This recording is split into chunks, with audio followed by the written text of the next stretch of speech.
पाक फौज के तर्जुमान ने ऑपरेशन रद्दुल फसाद की बेमिसाल कामयाबियां। मेजर जनरल बाबर इफ्तिखार का कहना है army chief general Qamar Javed Bajwa की सरबराही में शुरू ऑपरेशन में 3 लाख से जायद खुफिया ऑपरेशन किए गए।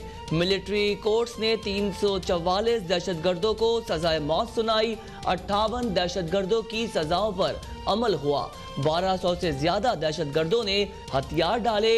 72,000 से जायद गैर कानूनी असलहा, 50 लाख से जायद एम्यूनेशन और 40,000 से जायद बारूदी सुरंगें खत्म की गईं।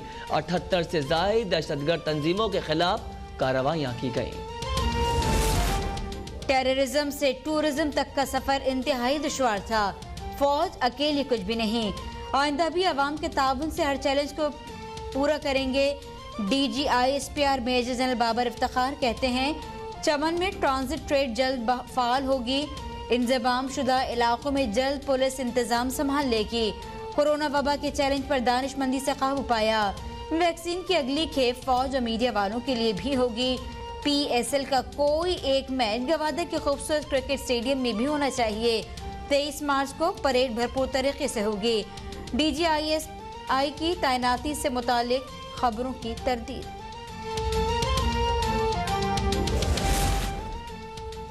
PTI Sindh opposition leader Khaleem Adil Sheikh की गिरफ्तारी पर सरापा एहतजाज। गवर्नर सिंध की IG पुलिस की बरतरफी के लिए वजीर आजम से राबते की तस्दीक। IG सिंध नाकाम अफसर करार। कहा अगर IG सिंध ये सब किसी के इशारे पर कर रहे हैं तो खमियाजा भुगतना होगा। विफाकी वजीर इत्तला शिबली फरास ने सिंध पुलिस के सरबराह के तबादले का इम्कान जाहिर कर दिया। ओपोजिशन लीडर हलीम आदिल शेख पर मुबैना हमले का मामला। हलीम आदिल शेख से मुतालिक 27 सेकंड की CCTV फुटेज वजीर आला को इरसाल। हलीम आदिल को बैरक में ले जाते हुए कुछ कैदियों ने वजीर आजम और हलीम आदिल के खिलाफ नारेबाजी की। हालात देखकर हलीम आदिल को फौरन वहां से निकाला गया। सूबाई वजीर जेल खानाजात एजाज जाकरानी ने अब तक से गुफ्तगू में कहा हलीम आदिल शेख पर कोई तशद्दुद नहीं हुआ, झूठ बोलना इनकी आदत है। PTI रहनुमा को दहशतगर्दों के वार्ड में नहीं रखा गया। कैदियों के नारेबाजी शुरू होते ही हलीम आदिल को सिक्योरिटी वार्ड से निकाल लिया गया।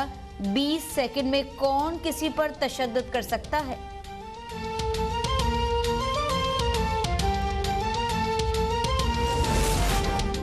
Opposition leader Sindh assembly Haleem Adil Sheikh NICVD से जिना अस्पताल के ऑर्थोपेडिक वार्ड मुंतकिल कर दिया गया। इंसदाद दहशतगर्दी अदालत में हलीम आदिल शेख और समीर शेख की दरख्वास्त जमानत पर समाअत। मुल्ज़िमान के वकला ने दलाइल मुकम्मल कर लिए।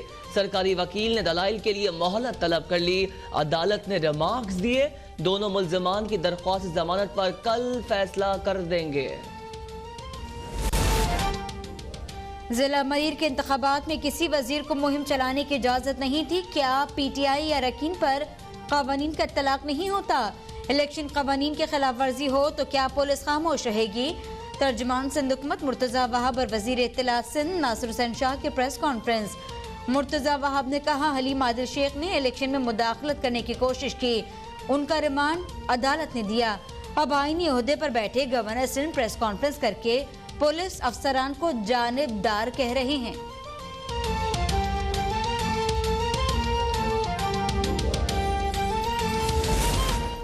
वजीर आजम इमरान खान पेशावर में मौजूद। वजीर आजम को PK 63 नौशेरा में नाकामी की वजूहात से आगाह किया जाएगा।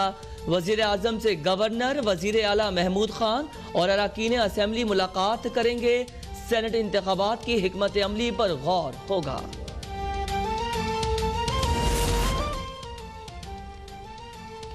PK 63 के ज़िमनी इंतखाब। PTI उम्मीदवार उमर काकाखेल ने इलेक्शन कमीशन में नताइज को चैलेंज कर दिया।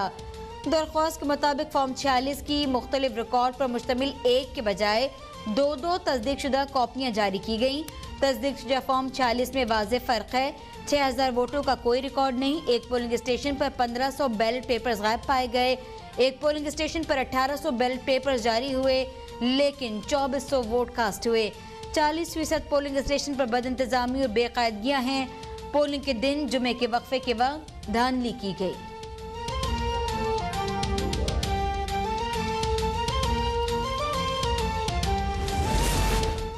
मरियम नवाज ने दस्तगा ज़िमनी इंतखाब की एक और वीडियो शेयर कर दी। कहती हैं एक और पोलिंग स्टेशन जहां पुलिस शेर के वोटर्स के आगे बंद बांधे खड़ी है। दस्तगा में पोलिंग स्टेशन पर अमला फारिग बैठा था मगर दरवाजे बंद रखे गए क्योंकि बाहर वोटर सिर्फ शेर का था। जैसे ही जबरदस्ती दरवाजे खुलवाए गए वोटर शेर शेर के नारे लगाते हुए अंदर दाखिल हो गए। N75 में लीगी उम्मीदवार इलेक्शन पहुंच गए। ज़िमनी इंतखाब का नतीजा जारी करने का मुतालबा। शाहिद खाकान अब्बासी कहते हैं 73 साल में हमने कुछ नहीं सीखा। N75 पर डाका डाला गया।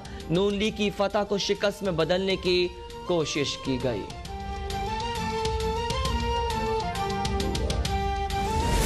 Senate election show off hands के जरिए करवाने से मुतालिक सदारती रेफरेंस पर समाअत। सेनेटर अजहर अब्बानी ने दलाइल देते हुए कहा 18वीं तरमीम के बाद वजीर आजम और वज़ीर आला के इलेक्शन ओपन बैलेट से लिए गए।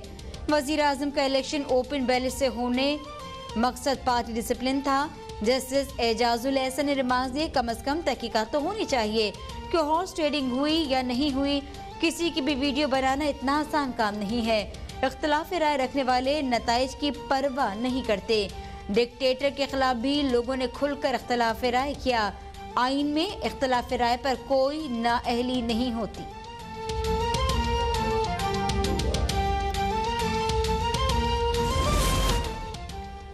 अरकान की खरीदो फरोख्त से मुतालिक वीडियो स्कैंडल की तहकीकात की दरख्वास्त पर समाअत। मुर्तज़ा जावेद अब्बासी का FIA से तहकीकात करवाने का मुतालबा।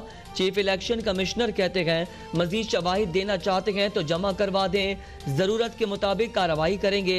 तहकीकाती इदारों से भी वीडियो की तहकीकात करवा सकते हैं। वीडियो में नजर आने वाले कुछ लोगों ने बाद में बयानात भी दिए। मुर्तज़ा जावेद अब्बासी ने कहा मुताल्लिका MPA के खिलाफ कोई कार्रवाई नहीं की गई। चंद ज़मीर फरोशों की खातिर सबको बदनाम किया जाता है। स्कैंडल में असद कैसर का नाम लिया गया।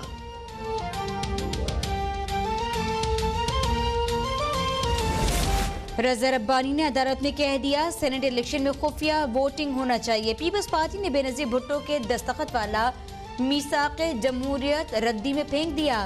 वफाकी वज़ीर इत्तला शिबली फराज ने कहा पीपल्स पार्टी के पास अपने उम्मीदवार को जितवाने के लिए नंबर्स पूरे नहीं हैं। पीपल्स पार्टी ने खजाने के मुंह खोल दिए, बोलियां लग रही हैं। आइन के खालिक जुल्फ़िकार अली भुट्टो का नाम गलत तरीके से इस्तेमाल हो रहा है। सेनेट के ओपन इलेक्शन को रोकने की पूरी कोशिश जारी है। ज़िमनी इंतखाब की तमाम नशिस्तें इन्हीं जमातों की थीं जो उन्होंने जीती।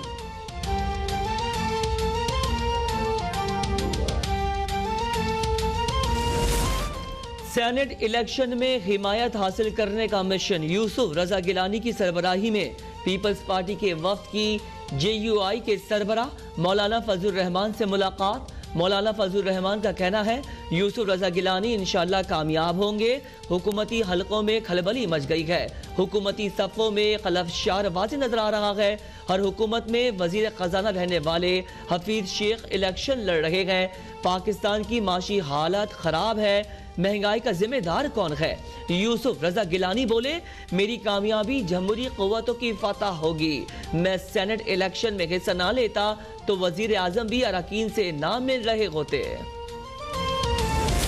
इलेक्शन ट्राइब्यूनल सिंध ने टेक्नोक्रेट की सीट पर PTI के नामजद उम्मीदवार सैफुल्लाह अबड़ो को नाअहल करार दे दिया। सैफुल्लाह अबड़ो के कागजात नामजदगी मंजूर करने के खिलाफ अपील मंजूर। रिटर्निंग ऑफिसर का फैसला मुस्तरद। फैसल वावडा के कागजात नामजदगी मंजूर करने के खिलाफ समाअत। इलेक्शन कमीशन फैसल वावडा को नोटिस जारी। फैसल वावडा को पेश होकर वजाहत देने का हुक्म। MQM रहनुमा रऊफ सिद्दीकी की अपील मुस्तरद।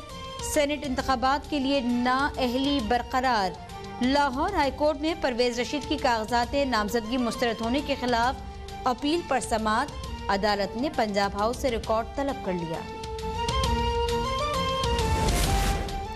चेयरमैन नैब की जेर सदारत आला सतह का इजलास। मुबैना शुगर सब्सिडी स्कैंडल की तहकीकात और अब तक की पेशरफ्त का जायजा लिया गया। नैब एलामिया के मुताबिक चेयरमैन नैब ने शुगर सब्सिडी स्कैंडल की तहकीकात के सिलसिले में मुश्तरका तहकीकाती टीम की रिपोर्ट पर इत्मीनान का इजहार किया। जस्टिस रिटायर्ड जावेद इकबाल का कहना है मुश्तरका तहकीकाती टीम को हिदायत की है कि तहकीकात को शफाफ गैर जानिबदार, मेरिट और प्रोफेशनल अंदाज में मुकम्मल किया जाए। तमाम मुताल्लिका अफराद और महकमों को सफाई का पूरा मौका फराहम किया जाएगा। गैर कानूनी तरीके से चीनी सब्सिडी वसूल करने वाले हर शख्स के खिलाफ कार्रवाई होगी। पंजाब में रहमतुल्लिल आलमीन स्कॉलरशिप प्रोग्राम का आगाज। वज़ीर आला पंजाब का कहना है फ़रोग़ तालीम को अपनी तरजीहात में शामिल किया है। पंजाब के हर ज़िले में यूनिवर्सिटीज़ कायम करने के लिए पुरज़्म है। तलबा के लिए रहमतुल्लिल आलमीन स्कॉलरशिप का वसी पैमाने पर एहतमाम किया गया। अगले बजट में रहमतुल्लिल आलमीन स्कॉलरशिप को 1 अरब रुपए तक बढ़ाया जाएगा। सरकारी मुलाजमीन के बच्चों के लिए खुसूसी कोटा मुख्तस किया गया। वज़ीर आज़म के विजन के मुताबिक पंजाब में पनाह गाहें भी बनाएंगे, हकदार तक उसका हक पहुँचाएंगे। मुल्क में कोरोना से मजीद 16 अफराद जान बहक। 24 घंटों में 1160 नए केसेस रिपोर्ट। फाल केसेस 24,226 हो गए।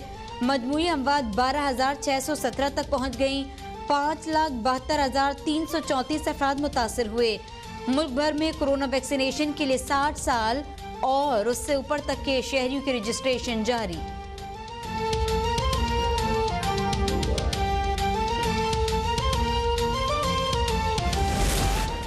FATF का 3 रोजा वर्चुअल इजलास आज से पेरिस में शुरू होगा। IMF, वर्ल्ड बैंक समेत आलमी इदारे और मेंबर ममालिक शिरकत करेंगे। मनी लॉन्ड्रिंग, टेरर फाइनेंसिंग के खिलाफ पाकिस्तान के इक़दामात का जायजा लिया जाएगा। FATF वर्चुअल इजलास के फैसलों का ऐलान 25 फरवरी को किया जाएगा।